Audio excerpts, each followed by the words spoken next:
Good morning, everyone. As Marco mentioned, my name is Nick Martin. I am a content engineer here at Markforged.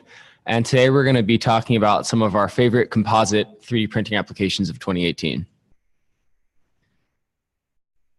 There we go.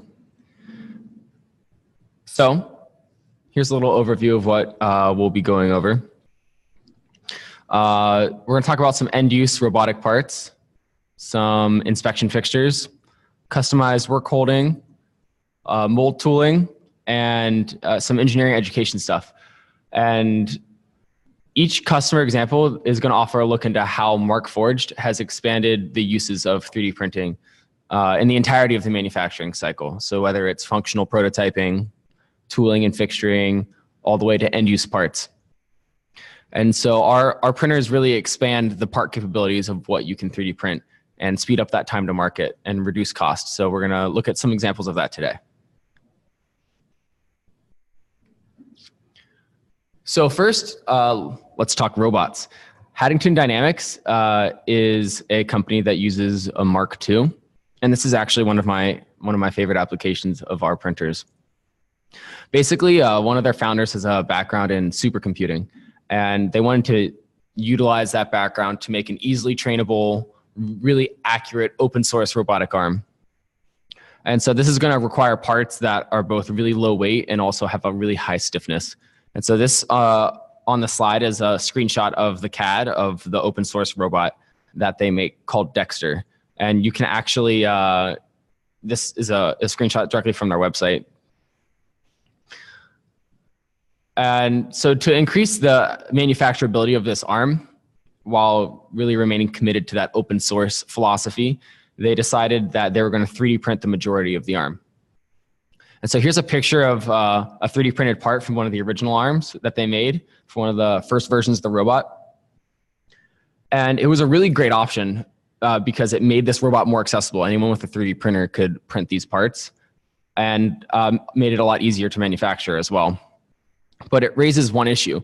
So as I mentioned, this robot would require a really high stiffness because it's designed to be a precision machine. And they printed these parts out of PLA. This orange part is out of PLA,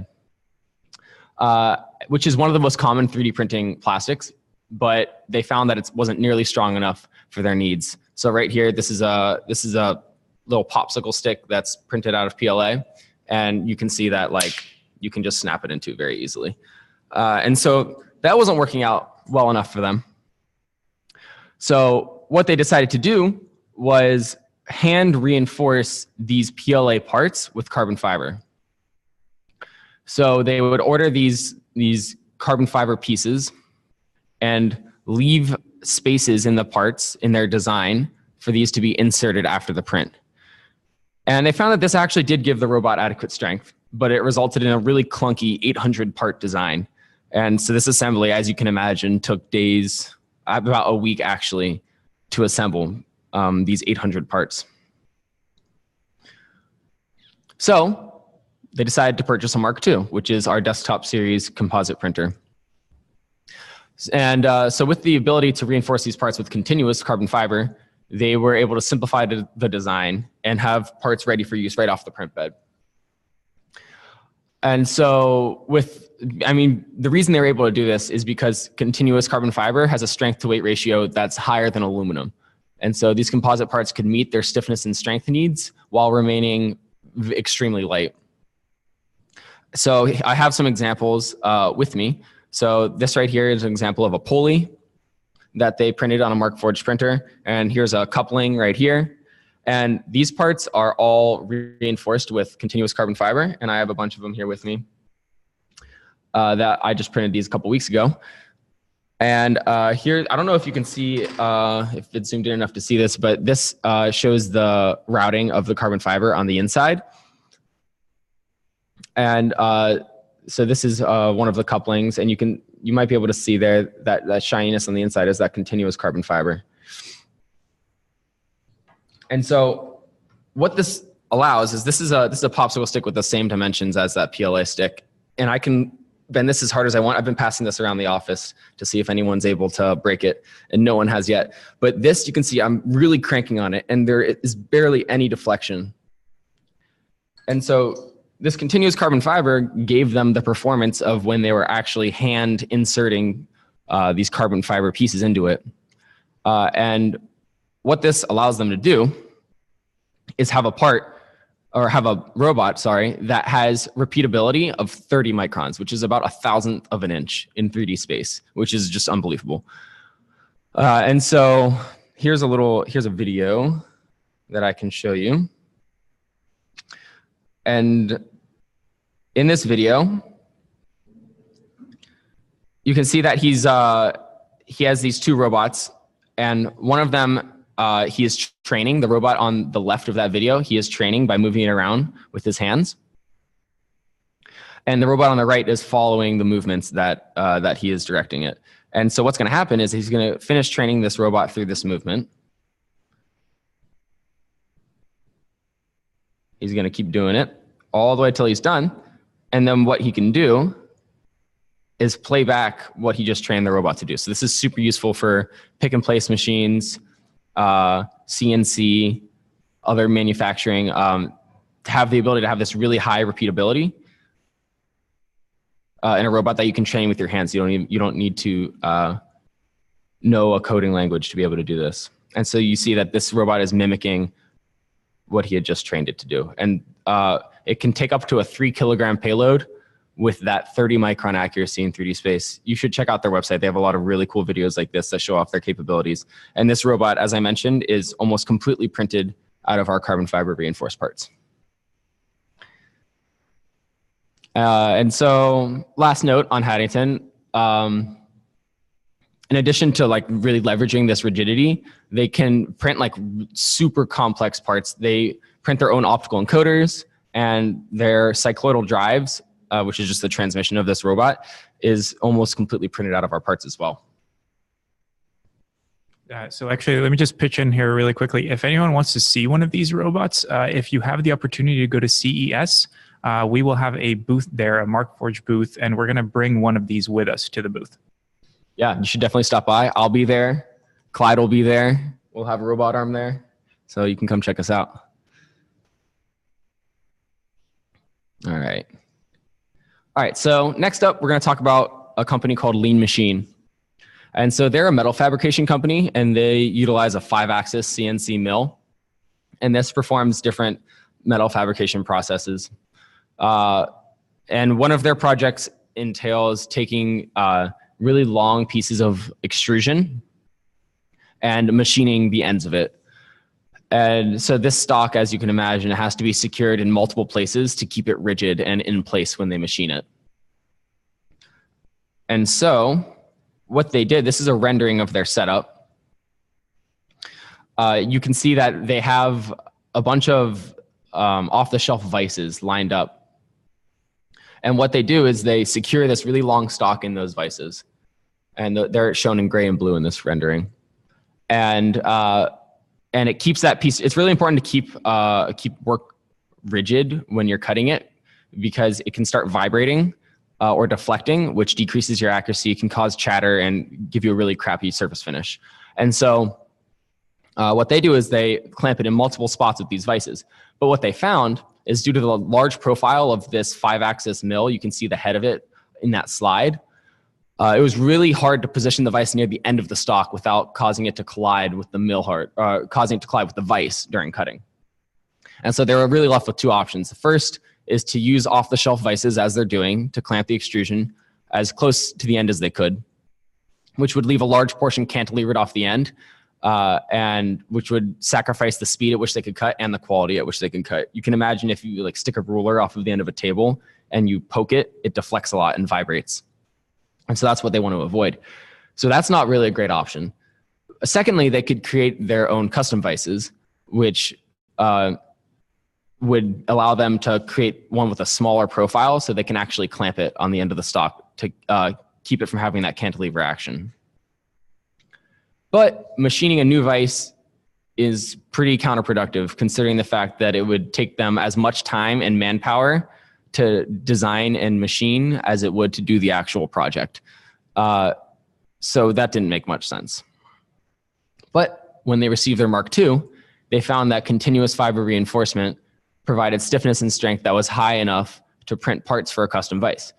And so this offered them a viable way to fabricate the vise, because you don't have to do any CAM, and it can print overnight without any supervision. So they catted it up. This is a rendering of the vise that they started to create. Every part in black is printed on one of our printers. There's about 24 3D printed parts in this vise. And then they threw it in Eiger, which is our slicing software. Some of you may have heard of it before. And here they were able to select exactly how and where to reinforce these 3D printed parts with fibers to withstand the clamping forces during operation. And so you can see the blue parts in it are, in those Eiger screenshots, are where fiber is being routed. You can see right here. And then they threw it on the printer. So this is a photo being taken as the parts are being printed. This is from an angle above the print bed. And you can see the black is Onyx, which is our thermoplastic material. And then that white is fiberglass. It's continuous fiberglass strands that it's being reinforced with. And this is what the vise looks like fully assembled. And it's positioned next to one of the off-the-shelf Kurt vises that they are using for the rest of the clamping.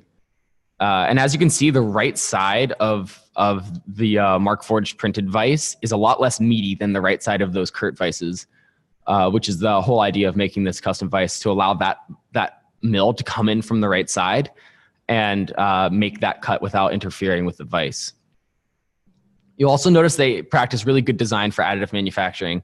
They integrated off-the-shelf hardware where they could instead of printing it, which is always a really good practice. And so let's check out a video of it in action. So here it's making its first cut on the end of this stock.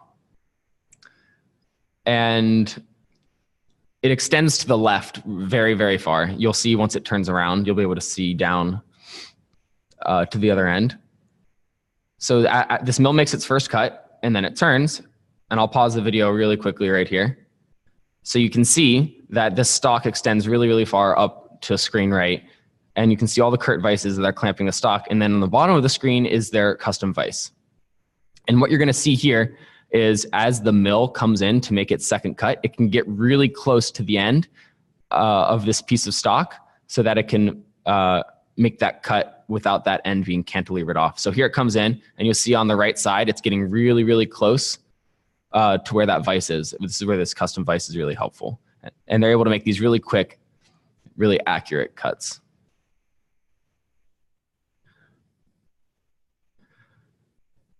So printing custom vises allowed them to have secure clamping of the workpiece closer to the area being cut, which increases the speed at which they can cut the stock and increases the accuracy and surface finish quality of the extrusion. In addition, because the vise is printed with soft jaws rather than steel or aluminum on the actual piece interfacing with the part, this reduces vibrations from the tool, which it damps those vibrations, which even further increases the quality of the cut. So next up is an example from Humanetics, who is the leading manufacturer of crash test dummies. If you, oh, sorry, my bad. If you tuned into my webinar last week, you've heard a bit about them already. So they utilize Markforged printers throughout their process. They fabricate everything from tooling to fixtures to end-use parts. For example, we have Clyde here. Oh, he's heavy. So the skeleton of Clyde is printed out of Markforged parts. Every black part that you see here, his ribs, his arms, hands, his legs and feet that you can see there. And a lot of their parts they reinforce with Kevlar to give it some realistic strength for the dummy. And this is Clyde, as we introduced him earlier, and they were kind enough to give us Clyde so we can show people. But maybe I'll have him join me on the rest of my webinars too. Oh, all right. Anyways, so the part we're focusing on today is not Clyde, although we love him very much. What we're going to talk about is the neck ring. So this part is really crucial in protecting the electronics of the dummies. So during a crash, they want to make sure that no debris or anything gets in through the hole that occurs around the neck area. And so they have this really complex shaped neck ring. As you can tell probably from the picture, this isn't a 3D printed part. It's fabricated in a thermoset mold, meaning the material is injected into a heated mold to get the desired geometry. So before Markforged, they made these molds out of silicone, which did the job, but wore out quickly and had to be remade. They considered having one machined out of aluminum, but this would cost thousands of dollars and take weeks, if not months, to receive. So what they did is they purchased an industrial Markforged printer, the X7, and then engineers at Humanetics tried 3D printing the molds. So I have one with me today. And so it's a two-piece mold. And if you look inside, you can see that neck ring shape. And it's pretty complex. This mold is tilted at this angle. And we were able to print it into a two-piece mold that, oh, wrong way, fits together like this. And so Onyx, which is our thermoplastic, is able to give it a really, really nice surface finish all over this part.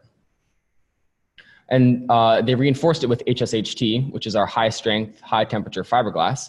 And that helps the mold retain its shape during the heating and clamping process of making the actual part. And this mold ended up far outlasting the silicone mold and was 99% less expensive than if they were to machine it out of aluminum, because this would most likely have to be a multi-part mold if it were made out of aluminum.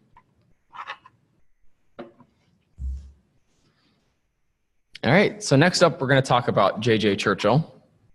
So they're a manufacturer of jet engine components. And one of their parts is a turbine that has specs with really, really tight tolerances. So because of these strict dimensioning requirements, the turbines are inspected closely with something called a coordinate measuring machine, or a CMM for short. And so you can see the end effector of the CMM in this picture on the slide. And basically the machine knows the precise location of its end effector, and therefore it can make really accurate measurements of the part as it touches multiple points on its surface. So during this process, it's critical that the turbine not move or deflect. This is typically achieved through a custom aluminum CMM fixture that the part is clamped into. But as you may guess, based on the theme of this presentation so far, custom machining the fixtures is expensive and time consuming. It costs them about $2,000 per fixture and had a lead time of about 2 weeks. So they decided to 3D print it. Typical 3D printing materials would not stand a chance at holding this turbine in place. But when they reinforced it with carbon fiber, this part, which printed on a Mark II, was stiff and strong enough to replace aluminum for 80% less money and in 70% less time. Another added benefit of printing this part is, as I mentioned earlier with the lean machine example, is Onyx is non-marring, meaning that if you clamp a metal part with Onyx, it's not going to deform or scratch the surface of that metal. And this is really important in fixturing for inspection, because you're trying to see if the part is to spec. And if you're marring the part during that and ruining the part, it defeats the whole purpose. And before, JJ Churchill found that when clamping it into the aluminum, sometimes they deformed the part or scratched the part and had to completely toss it, and it wasn't even working. So they found that when they 3D printed it, they never marred the part, and they actually got higher yield on their manufacturing during the inspection process. So our last customer example is from a high school, actually. The First Robotics team at Hunter College High School uses a Mark II to print parts for their robot that they use in competition. Continuous carbon fiber reinforcement allow them to 3D print the parts for their drive system. And these are all the parts in their drive system included in this picture. And here's a picture of it assembled. This is what's called an omnidirectional drive, meaning that it allows the robot to drive in any direction independent of the way that it's facing. And the students reinforced the parts with continuous carbon fiber, which allowed them to 3D print pieces of the drive they would otherwise have to machine. And I really like this example because it's not, we give a lot of examples of companies saving time, saving money, getting to market faster, which is all good and great. But this is an example of just allowing easier access to engineering education to a high school through more advanced tools in 3D printing, which is a really cool thing to see. And so that was our last application. I hope that you see whether it's parts that are high-performing end-use parts, whether you're trying to save money during the manufacturing process or educate budding engineers. Markforged printers unlock tons of new applications for additive manufacturing. And hopefully you gain some insight into how 3D printing with composites could help your product development process. And so now we're going to open it up to questions from you all. Yep. So you should see within your Zoom interface, 2 windows. You can pick either one. We'll be looking at both. One is the Q&A window where you can type in your questions, or just in the chat window. Both work well.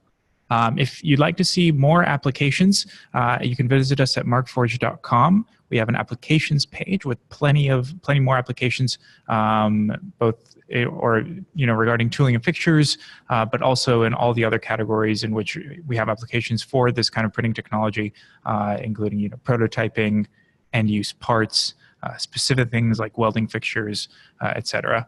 If you want to learn more about the printers or materials, there are also data sheets available on the website, which can give you more specifics and numbers if you have a specific thing in mind. For example, if you're looking for like the heat deflection temperature of Onyx, things like that, all of that is available in data sheets on the website. And I think, Nick, that we have some questions coming in right now. Great. So let's see. First question's from Peter. Regarding the vise parts, are 3D printed threads robust enough to handle direct connection to the threaded rod, or are metal inserts required? This is a good question. So our printers are capable of printing effective threads, but when it comes to something like a vise where you don't want any backlash at all, I would definitely recommend using hardware, and that is what they did. And there's a lot of different ways to insert threads into a part. Whether you're doing a heat set insert, you can place it during the printing process. But this goes into the whole idea of design for additive manufacturing, where you're pairing 3D printing with good engineering practice to make robust parts. So to answer your question, some instances, printing threads is good. A lot of the time, using hardware is more robust. A question on how expensive materials are. So this information you can find on our website. Also, this is an interesting comparison. It's a little apples to oranges because a material like PLA or ABS, you're printing the entire part out of that thermoplastic, whereas our continuous fibers, you're only reinforcing a section of the part. You may only do a sandwich panel or something like that. And so those fibers, they run more expensive. For example, off the top of my head, 50 cubic centimeters of carbon fiber is around $120 or something like that. But you keep in mind that you're not using that throughout the entire part. You're reinforcing it in specific areas. Question from Kevin. What about parts that are dealing with heat? How effective would that be? This is a good question, more of a materials-based question. So Onyx, which is our thermoplastic, which is present in every composite part, has a heat deflection temperature of 145 degrees Celsius, which is around 300 degrees Fahrenheit. And if you want to reinforce that part, like in our thermoset mold, you can do that with our high temperature fiberglass, which has a heat deflection temperature of around 150 C. And so operating at those temperatures is no problem for those materials. Let's see. I see that someone's asking about sample parts, or can you make sample parts that we can hold to understand print quality? If you would like a sample part, you can request one at markforged.com. There's not on the homepage right now because we're doing an H13 launch, but there's a button where you can actually click through to fill out a form, and we are going to send you an Onyx part that's been reinforced with carbon fiber, as well as a standard nylon part, so you can actually make a comparison and see for yourself how strong that is. And that's actually the part that Nick was holding up earlier. It's this little keychain here. So if you want a copy of that, or if you want one of those, just fill out the form and we will send it out to you. Yeah, I also see there's some questions coming through the chat window. If you could direct all of your questions to the Q&A window, that would be helpful so I can streamline them all to one area. One question asking about, let's see. Can you embed hardware during a print? Yes, you can embed hardware during a print. You can actually schedule a pause in the print in Eiger, our software, very easily, and it will pause on that layer. You could even take the bed out, embed your hardware, put the bed back in with very high accuracy, and then press resume, and your print will continue. A question about comparing aluminum and Onyx when it comes to impact and durability when it comes to indentation. That's from Charles. That's another good question. So when we compare to aluminum, we're not talking strictly about Onyx. So Onyx is our thermoplastic mixed with chopped carbon fiber. When you reinforce that with continuous carbon fiber, that's when you really get that aluminum strength. And compared to aluminum, I would encourage you to check out our data sheet to find out the specifics you may be looking for there. When it comes to impact resistance, high strength, high temperature fiberglass is a really good fiber for that compared to carbon fiber. As you may know, carbon fiber is more of a brittle material, although it's high strength. Its resistance isn't as high. A lot of soft jaws that our customers make are either reinforced with Kevlar or fiberglass.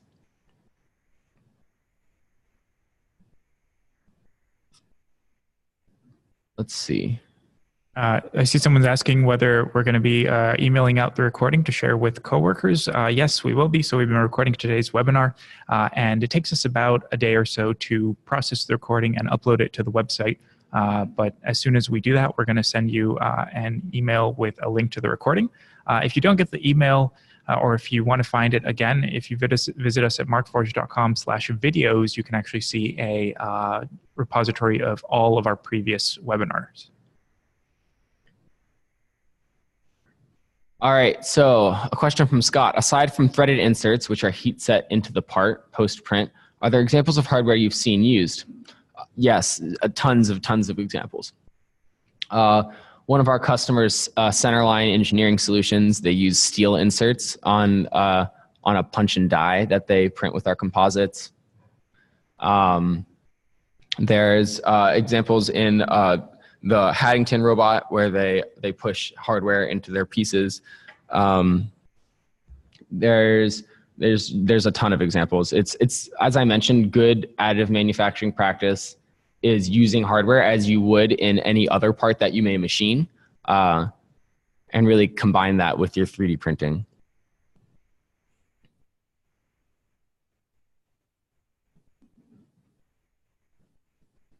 All right, question on any high temp applications for your material above 500 degrees Fahrenheit. So this would really depend on the application. I would need a little more detail to fully answer that.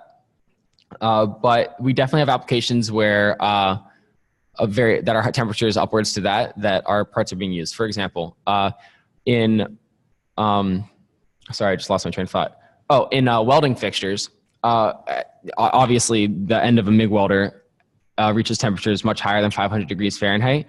But although the heat deflection temperature of the materials, our high temp materials, is around 300 Fahrenheit, they can still be used for welding fixtures because that 500 degrees Fahrenheit is not directly being applied to the part for the entirety of its use. So depending on how that temperature is being used or affecting the part, yes, it can be used for high temp applications like that. A question on the temperatures and pressures used in the neck ring mold. I'm not sure on the exact numbers on that, but I can find that out and we can add that to our case study, which is online. Karsten is asking, do you have any material which is qualified for food context so that it can be used in the food industry? We do not at the time. We really don't suggest that you use our Onyx material in contact with any food, just not something we really tested or were certified for. However, if you have an application where you're producing something on a manufacturing line where you need to use or you need to 3D print some sort of work holding, which will not be coming into direct contact with food, or you're in a situation where you can print something that does not need to be certified because it's not coming into any direct contact with food, there's a lot of kind of auxiliary applications that are useful. And this also applies for other industries where certifications are required that we don't have. For example, in certain aerospace applications, our materials are not at the time flight rated. However, there are plenty of applications we found in aerospace where there's some sort of production process in which work holding or tooling and fixturing is helpful or can be 3D printed that is not actually being put on a plane. And in those situations, the materials and the printers are a perfect application. Great. Let's see. Question from Peter: does the machine use a separate support material? No, our software lays out support material in Onyx that's easy to just remove by hand after the print is finished. A question on the yield strength of the Onyx material from Nathan. So you can see this on our data sheet. Onyx is a thermoplastic, so the yield strength of Onyx is not that compelling. It's, it has a strength that's higher than most other 3D printing thermoplastics. But what is exciting is when you reinforce that with fibers. So for example, if you were to reinforce it with carbon fiber, the strength of that part would be 20% higher than the yield strength of 6061 aluminum. All right, let's see. Leonard has a question on the maximum size our printer is able to handle or print. So this depends on the printer you're talking about. So our desktop series has a print volume of about 6 inches by about 13 inches by maybe 6 inches, and then, or 8 inches, I think. And then our industrial series, like the X7, is about twice that build volume. And you can find all that information online. Any recommendation on plating Onyx parts, nickel, chrome, or other similar plating that you can suggest? I'm not an expert on plating Onyx parts, but I have a couple coworkers who have nickel-plated Onyx, and there's a couple parts laying around the office. So yes, it's possible, but I can't talk too much about it because I personally have not done it yet.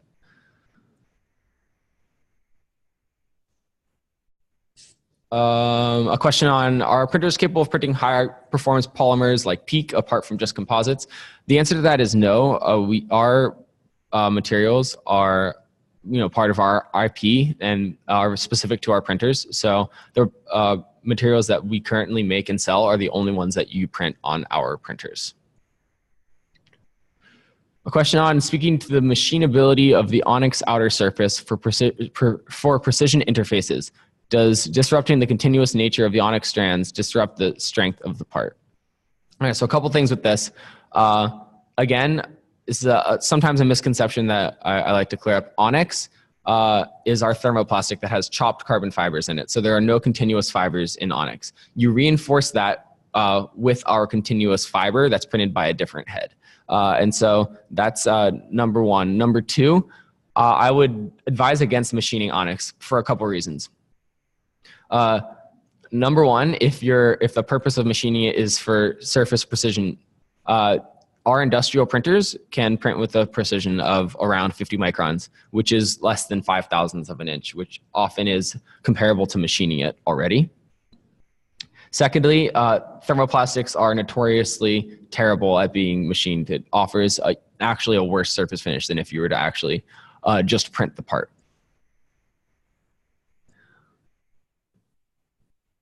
So actually, I'd like to make another note about materials because what happens is people often request specific materials that have specific properties for their applications. And this is in reference to the food question earlier, but also a lot of the other questions about materials. One of the things that we recommend is that when you're implementing additive manufacturing in your facility, and when you're kind of walking the line, which is what we call this process, when you're kind of going through your manufacturing operations and taking a look at all the places where additive manufacturing can be implemented to help you out, whether it's to cut costs or improve your ability to iterate on your manufacturing facility, there are situations where you might need a very specific material to come into contact with another, with a part. For example, in some work holding application, maybe you really need, aluminum to be the part that's coming into contact with whatever you're holding. There are situations like that where you can actually implement additive manufacturing by 3D printing not the contact surface, but the rest of that work holding, and then only having a contact pad out of the material that you need. And that way you can get the cost savings and you can get the ability to iterate on the rest of the work holding really, really quickly while still achieving the precise contact material that you need. Yeah, and that's a very great point. An example of this is Dixon Valve, which is one of our really big customers. And they print end effectors. And if you print an end effector out of composites or thermoplastics, it's obviously going to be a lot lighter, which allows you to move the end effector around more quickly and can increase your production. But the issue is that the surface of a thermoplastic or a composite is going to wear quicker than steel. And so what you can do is add steel inserts to the edge of that end effector. And what that does is it makes a really wear resistant yet lightweight end effector, because most of it is printed out of thermoplastic and composite, and then only your contact surface is that really tough wear resistant material. I think that is all of the questions that we have today. Mm-hmm. It looks like it. Yep. So just to kind of close out here, again, we're constantly working on our website, markforged.com. You'll see it evolving all the time. Right now, if you go to markforged.com, you'll actually see where we've put up H13 tool steel as being now available, which is kind of an exciting piece of recent news for our Metal X printer. We are, as of Tuesday, so as of just a couple of days ago, we've released H13 tool steel. So if you're interested in printing metal, know that you can now 3D print not just 17.4 stainless steel, but also H13 tool steel on our Metal X. But then also, if you go to the website and you go to the top bar, you'll see sections on our products where you can get detailed information on specific printers, and that includes spec sheets for build volumes, tolerances, precision, things like that. There's a materials section, which has just actually been recently revamped. There you can also find data sheets for both our composites and our metals.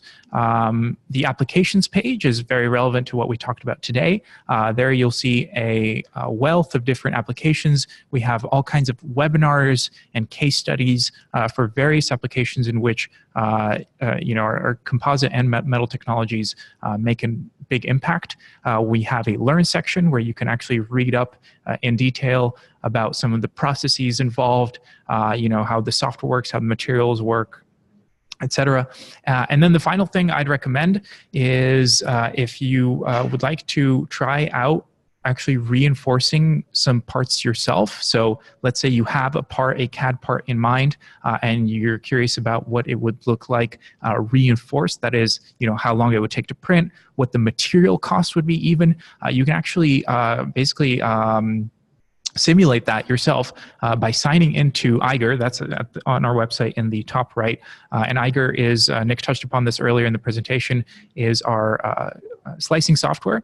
And if you go to that page, you can actually sign in to a trial account. So you don't actually need a printer to get started here. And you can log in and you can upload your own parts, and you can actually reinforce them to your desired configuration, and Eiger will tell you print time estimates, it'll tell you cost estimates, and you can actually see what that part would print like. So you can actually kind of simulate, through your parts reinforced, just to get a feel for what you can do with the technology. And with that, I think we're going to close things out. If you have additional questions, you can get in touch with us on the website as well. We have been recording today's webinar. We're going to be distributing the recording to you as well. So look out for that in your inboxes. We'd like to thank you so much for joining us for today's presentation. You've been a very engaged audience. We love reading your questions and getting your input during the presentation. And we hope to see you at the next one. Thank you so much and have a great rest of your day.